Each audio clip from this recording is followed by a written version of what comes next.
She was handcuffed right at her desk under the stunned and scornful stares of the entire office. A director shouted, "She leaked confidential files. She's a spy." No one knew the woman being led away in silence had graduated from Harvard Law and had spent the last 8 months secretly gathering evidence for the government.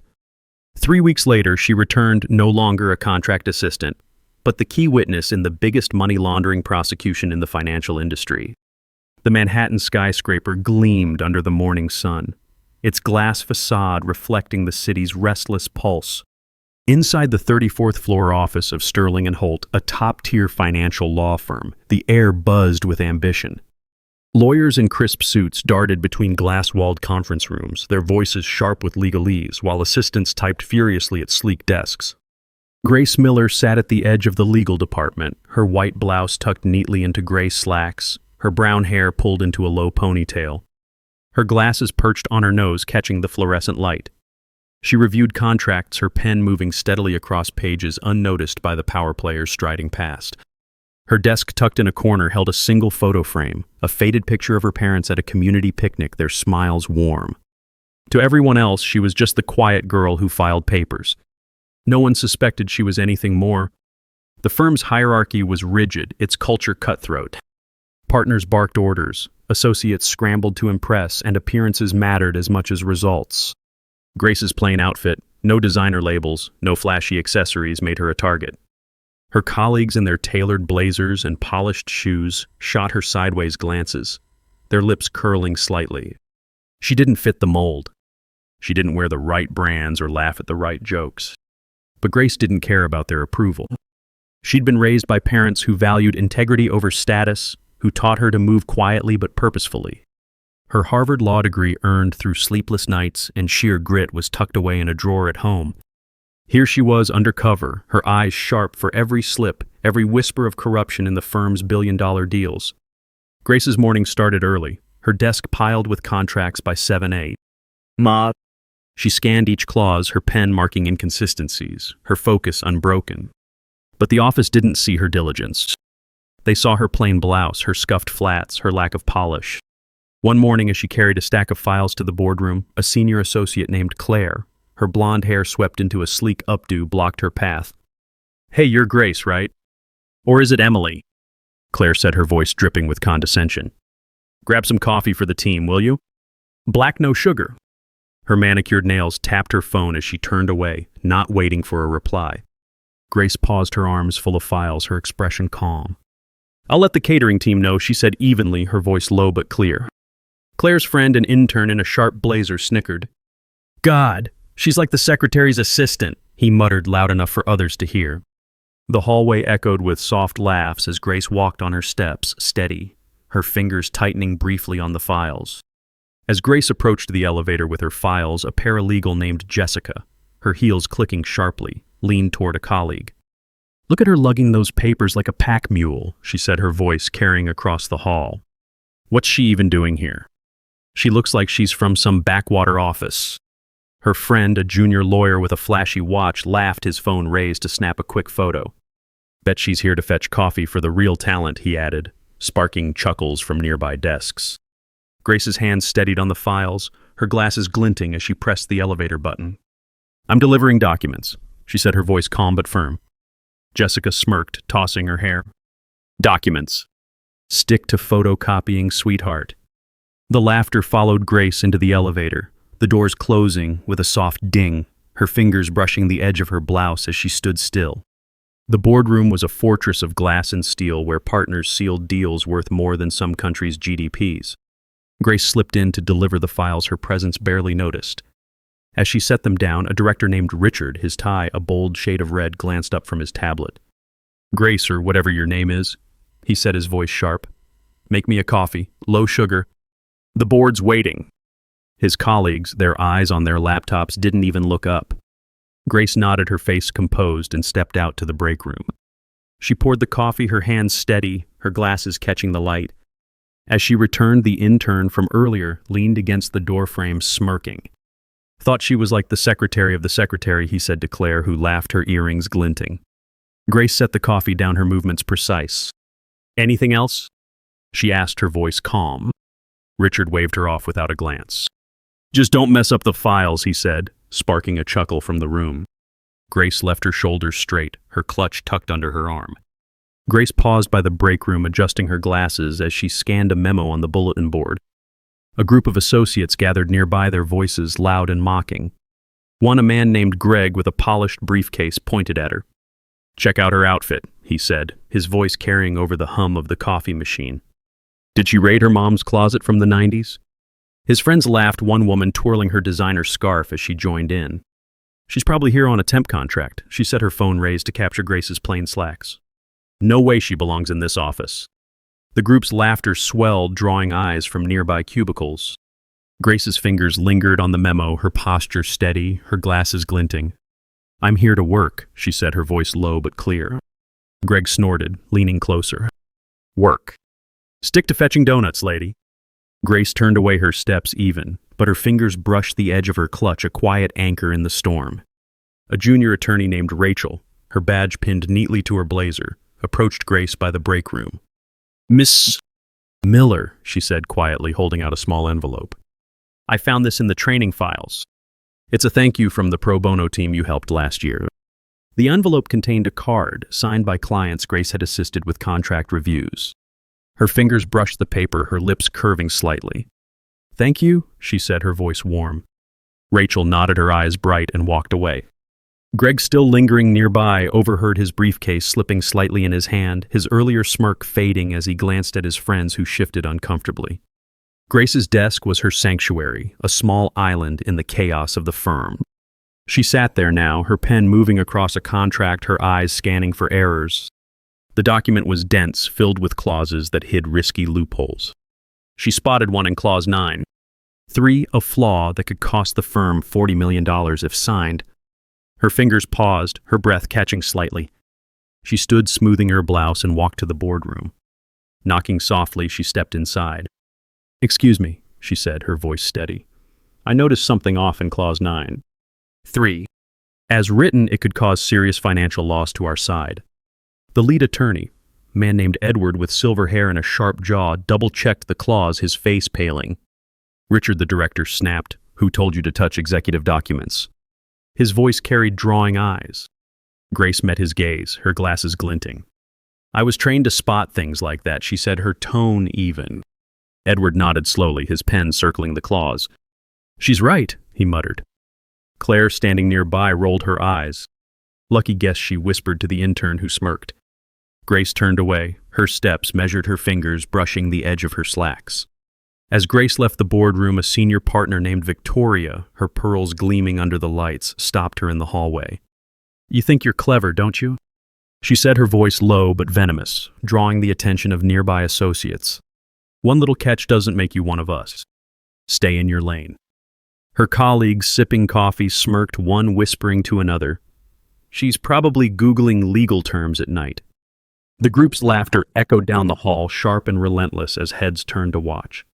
Grace's hand rested on her clutch, her posture steady, her glasses catching the light. "I'm just doing my job," she said, her voice calm but firm. Victoria scoffed, adjusting her pearls. "Your job? You're barely qualified to be here." Grace walked away, her steps even, but her fingers brushed the faded photo frame in her bag, a quiet tether to her purpose. The next day, Edward invited Grace to observe a meeting, a rare nod to her catch. She sat at the edge of the boardroom, her notepad open, her pen still. The discussion was heated, partners debating a merger worth billions. Grace listened, her eyes tracking every word, every gesture. Halfway through, a department head named Margaret, her pearls gleaming under the lights, turned to her. "This room is for executives only," she barked, her voice cutting through the debate. "Leave now. Don't think one good catch gives you any rights." The room fell silent, all eyes on Grace. She stood, her notepad closing with a soft snap, her face calm. "Understood," she said, her voice low. As she walked out, the intern snickered. "Bet she's pulling stuff from night school law classes," he said, his voice carrying. Claire laughed, her heels clicking as she leaned back. Grace's hand paused on the doorframe, her fingers steady before she stepped into the hall, the door closing behind her. Grace didn't return to her desk right away. She slipped into the archive room, its shelves lined with files that held the firm's secrets. Her hands moved quickly, pulling a contract she'd flagged earlier, one with suspicious offshore account numbers. She snapped a photo with her phone, her fingers steady, and sent it to a secure email address labeled Federal Contact. Her glasses caught the dim light as she tucked the phone away, her expression unchanged. Back at her desk, she resumed her work, her pen moving across another contract. No one noticed her absence. No one suspected the quiet woman in the plain blouse was feeding evidence to prosecutors. The office hummed around her, oblivious as she typed, her fingers light but precise, her eyes sharp behind her glasses. As Grace worked at her desk, a group of junior associates gathered near the coffee machine, their voices loud enough to carry. One, a man named Brian with a slicked-back haircut, pointed at her. "Look at her scribbling away like she's saving the world," he said, his voice dripping with mockery. "What's she even writing?" "Her diary." His friends laughed, one spilling coffee as she giggled. "Probably her grocery list," another added, her phone raised to capture Grace's focused expression. The laughter drew eyes from nearby cubicles, heads turning to stare. Grace's pen paused briefly, her glasses glinting as she looked up. "I'm reviewing contracts," she said, her voice steady. Brian grinned, leaning closer. "Contracts. Leave that to the real lawyers, honey." The group's laughter swelled, sharp and cutting, as Grace resumed her work, her fingers steady, her silence a shield. A file clerk named Anna, her badge dangling from a lanyard, approached Grace's desk with a small stack of papers. "Miss Miller," she said quietly, her voice barely audible over the office hum. "I found these in the archives. They're from your scholarship program for legal interns." She handed Grace a folder with thank you notes from students, their handwriting messy but heartfelt. Grace took the folder, her fingers brushing the paper, her lips curving slightly. "Thank you," she said, her voice warm. Anna nodded, her eyes bright, and walked away. Brian, still lingering nearby, overheard his smirk fading as he glanced at his friends, who shifted uncomfortably, their coffee cups now still. Grace stood by the copy machine, sorting a stack of documents, when a senior associate named Lauren, her designer handbag slung over her shoulder, approached. "You're in the way," she said, her voice sharp, drawing the attention of nearby staff. "This isn't a place for nobodies to loiter." Her friends, a group of associates with polished nails, laughed, one snapping a photo of Grace's plain outfit. "She looks like she's here to fix the printer." Another said, her voice loud enough to echo. The laughter spread cold and relentless as heads turned to watch.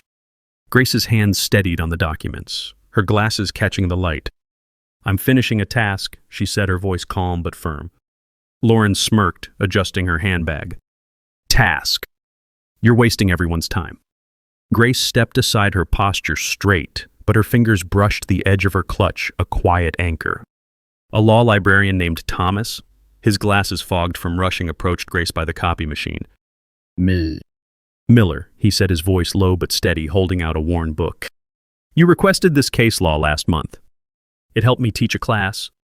He smiled, his hands fidgeting. "Your notes were spot on."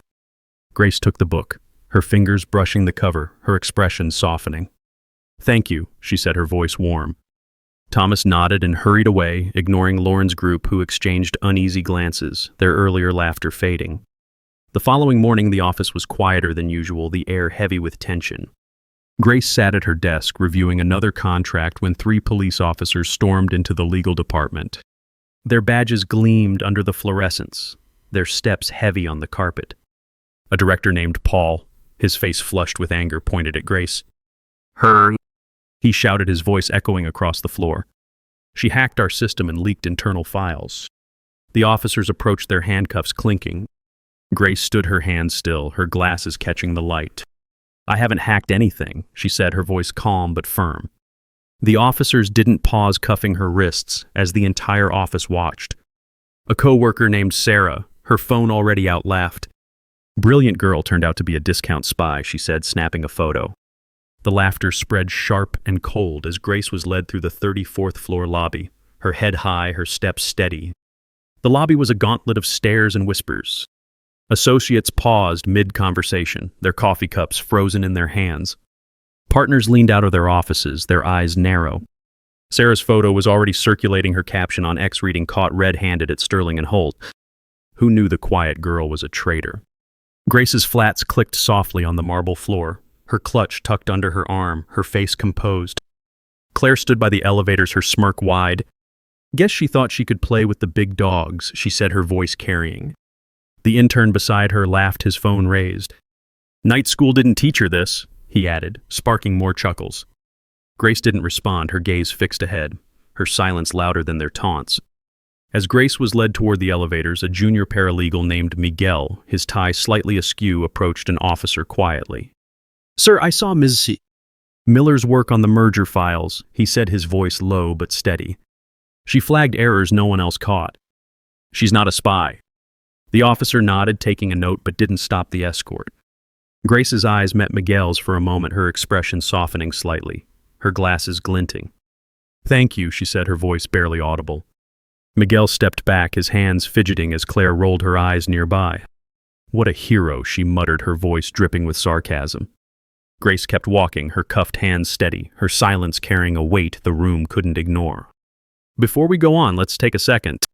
If you've ever been judged, laughed at, or pushed aside for no good reason, this one's for you. Grab your phone, hit that like button, leave a comment below about where you're watching from, and subscribe to the channel. It means the world to keep telling stories, like Grace's stories about people who don't let the noise stop them. All right, let's get back to it. Grace's walk through the lobby felt endless, the officer's grips firm on her arms. Employees lined the halls, their whispers sharp like knives. A junior associate named Tom, his tie slightly crooked, leaned toward a colleague. Always knew she was shady, he said, his voice loud enough to carry. Who wears slacks like that to a firm like this? His friend, a paralegal, snickered, her phone angled to capture Grace's exit. Probably thought she could scam her way to a promotion, she added, her laugh brittle. Grace's hands cuffed behind her stayed steady, her fingers brushing the edge of her blouse. I'm not a scammer, she said, her voice low but clear. Tom scoffed, rolling his eyes. Sure, tell it to the judge, he said, sparking laughter from the crowd. Grace kept walking, her glasses glinting under the lights, her silence a shield against their scorn. As Grace passed the reception desk, a group of consultants, their briefcases gleaming, gathered nearby. One, a woman named Diane with a sharp bob and a designer coat, called out, Hey, isn't that the girl who messed up the filing system? Her voice carried drawing laughs from her group. She probably thought she could hack her way to a corner office. Another added, his phone raised to record. The laughter swelled cold and relentless as heads turned to watch. Grace's steps didn't falter, her clutch tucked under her arm, her glasses catching the light. I've never touched the filing system, she said, her voice calm but firm. Diane smirked, adjusting her coat. Sure, and I'm the CEO, she said, sparking more laughter. Grace kept moving, her posture straight, but her fingers brushed the edge of her slacks, a quiet tether to her strength. A former intern named Sam, now a junior associate, approached Grace as she neared the elevators. Miss Miller, he said quietly, holding out a small notebook. You helped me with a contract last year. Your notes saved my presentation. He smiled, his hands nervous but steady. I knew you were more than they said. Grace took the notebook, her fingers brushing the pages, her expression softening. Thank you, she said, her voice warm. Sam nodded and stepped back, ignoring Diane's group, who exchanged uneasy glances, their laughter dying as they watched him walk away. 3 weeks later, the firm was unrecognizable.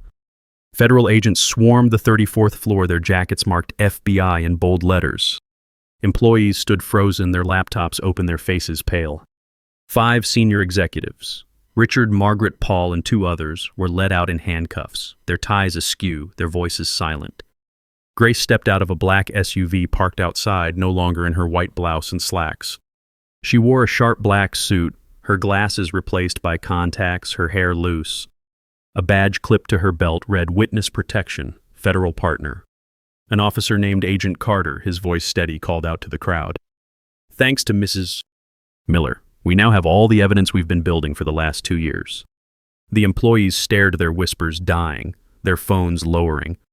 Claire, standing by her desk, dropped her pen, her face ashen. The raid was swift, the office turned upside down.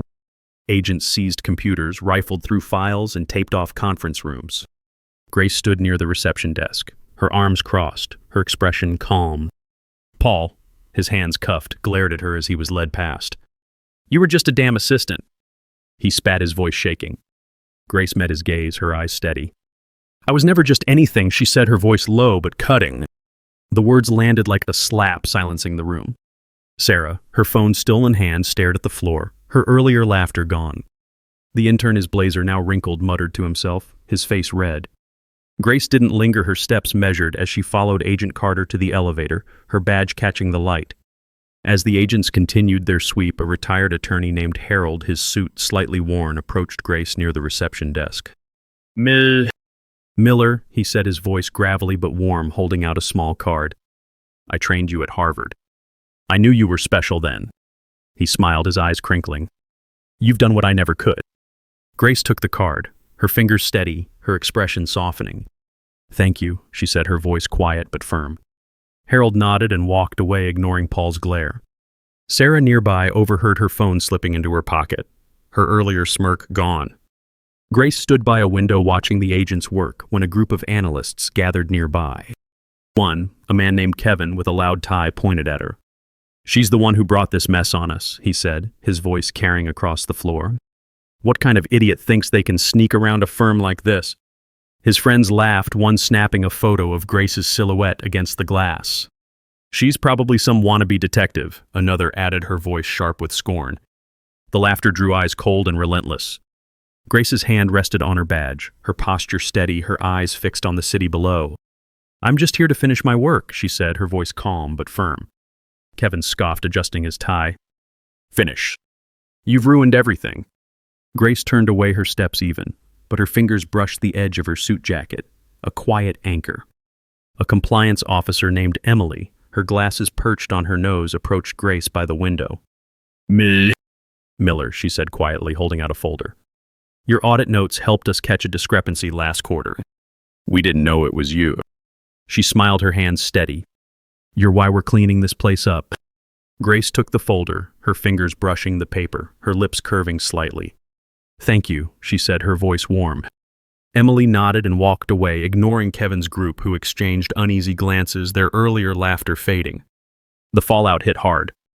The firm's accounts were frozen, its deals under scrutiny. Employees were ordered to surrender their phones, their salaries paused pending investigation. Claire, her blonde updo slightly frayed, stood by her desk, her voice trembling. What the hell is going on? She said, her eyes darting to Grace's badge. She was just a nobody. Her words hung in the air unanswered. Tom, the junior associate, tried to slip out, but an agent stopped him, demanding his laptop. This is insane, he muttered, his voice shaking. Grace didn't look at him, her focus on a tablet Agent Carter handed her, its screen displaying emails she'd flagged months ago. Her fingers moved across the screen, steady and sure, as the office watched their earlier taunts. Now a bitter memory. Grace's role came into sharp focus in the boardroom where the remaining staff gathered under the watchful eyes of federal agents. She stood at the head of the table, her black suit a stark contrast to the room's glass walls. I came here to expose the rot, she said, her voice clear, unwavering. And now, the game is over. The room was silent, the partners' chairs empty, their nameplates removed. Edward, the lead attorney who'd once nodded at her catch, stared at his hands, his face pale. Sarah, seated in the back, clutched her notepad, her earlier photo, now a liability. Claire's earrings no longer gleamed, her face tight with shock. Grace's words hung in the air, each one a hammer striking the firm's fragile pride. She turned her steps steady, leaving the room in stunned silence. As Grace walked toward the elevator, a young intern named Lily, her badge still new, slipped her a folded note. Miss Miller, she whispered, her voice trembling. I saw your notes in the training files. They helped me understand the law better. The note was a simple thank you signed by several interns. Grace took it, her fingers brushing the paper, her lips curving slightly. Thank you, she said, her voice warm. Lily nodded, her eyes bright, and stepped back. Claire nearby overheard her coffee cup trembling in her hand, her earlier confidence gone. Grace paused near the boardroom door, adjusting her badge, when a senior consultant named Mark, his cufflinks gleaming, approached. You've got some nerve standing here like you belong, he said, his voice loud enough to draw eyes. You think you're a hero. You're just a clerk who got lucky. His friends, a group of consultants with polished briefcases, laughed, one recording Grace on his phone. She's probably dreaming of a movie deal, another said, her voice sharp with scorn. The laughter swelled cold and relentless as heads turned to watch. Grace's hand rested on her badge, her posture steady, her eyes fixed on the door. I'm here for the truth, she said, her voice calm but firm. Mark scoffed, adjusting his cufflinks. Truth. You're a nobody who stirred up trouble. Grace walked away, her steps even, but her fingers brushed the edge of her suit, a quiet anchor. A federal auditor named Clara, her briefcase tucked under her arm, approached Grace by the boardroom door. Miller, she said, her voice crisp but warm. Your flagged transactions were key to our case. You saved us months of work. She handed Grace a sealed report, its cover marked with a federal seal. Grace took it, her fingers steady, her expression softening. Thank you, she said, her voice quiet but firm. Clara nodded and walked away, ignoring Mark's group, who exchanged uneasy glances, their earlier laughter dying as they watched her leave. The consequences were brutal but quiet. Richard was fired from the board, his name erased from the firm's website. Claire lost her sponsorship with a luxury brand after her ex-posts mocking Grace went viral for all the wrong reasons. Paul's company stock plummeted, his 1-cent bid a public embarrassment. Sarah's photo, once a smug trophy, became evidence in an internal review, costing her a promotion. The intern, his blazer, now a symbol of his overconfidence, was let go, his resume stained. Grace didn't see any of it. She didn't need to. Her work was done, her silence louder than their apologies. The legal fallout was relentless. The 5 executives faced charges of money laundering and bribery, their trials splashed across headlines. Sterling and Holt's reputation crumbled, its clients fleeing to rival firms. Grace's evidence, emails, contracts, and offshore account details was airtight, the result of 8 months of meticulous work. She didn't gloat, didn't linger on the headlines. Her focus was elsewhere. In a quiet moment, she stood by her desk, now cleared of her belongings, and glanced at the faded photo of her parents. Her fingers brushed the frame, her lips curving slightly. She tucked it into her bag, her movement steady, and walked out, leaving the firm behind. Grace's new office in Washington, D.C. was modest but bright, its windows overlooking the Potomac. She sat at her desk, a member of the National Corporate Ethics Council, her badge now a permanent fixture. A case file lay open in front of her, its pages marked with her precise notes. She glanced at it, her eyes tracing the familiar clauses, then looked up, her gaze settling on the river outside. A small smile crossed her face, quiet but real. She'd done what she came to do. The world had tried to break her, but she'd stood firm. And now she was exactly where she was meant to be. Her silence had always been her strength. The taunts, the cuffs, the laughter, they'd faded, replaced by the truth she'd carried all along. She didn't need to shout it. The world saw it now, and for those who'd been judged, dismissed, or silenced, her story was a quiet promise: you're not alone. Keep going. Your truth will speak. Where are you watching from? Leave a comment below and hit follow to walk with me through heartbreak, betrayal, and finally healing.